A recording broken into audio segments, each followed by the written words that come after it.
इथं घेतले मी फ्युकिक. तर फ्युकिक कशासाठी घेतले ते पुढं मी दाखवणारच आहे. तर हेच फ्युकिक आपल्याला घ्यायचे, दुसरा कुठलाही घ्यायचं नाही. तर इथं पाहू शकता सगळे पार्ट माझे जोडून झाल्यात.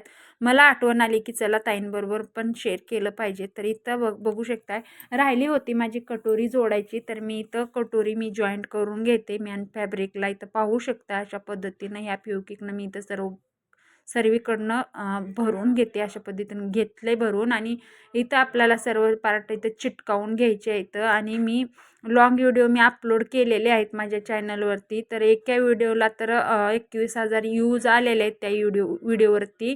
पहिला जो टाकला होता ते. तर तिथं मी कट करून घेते. पाहू शकताय तुम्ही खूप छान आणि कमी वेळात आपला ब्लाऊज शिवून होत असतो. इथं टायमिंग जातोय आपल्याला चिटकवायला, पण शिवायला एवढा उत्साह येतोय ना मला, तर खूपच छान आवडते. तरी ते स्लीव्ज बघू शकता एकदम एकमेकाला जॉईंट एकदम सुकून, एकदम सुकून म्हणजे एकदम चिटकून घेतलेला एकमेकाला. कुठं झोळ पडत नाही, कुठं लूज होत नाही. तर हेच फ्युकिक आणायचं आहे तुम्हाला, दुसरा कुठलाही घ्यायचा नाही.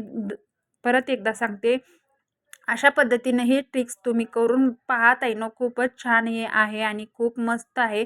मला तर खूपच आवडते. आणि मी जसं शिवायला ब्लाऊज शिकलेली आहे तेव्हापासून मी हेच वापरते आणि ह्याच्यापासूनच मी सुरुवात केलेली आहे.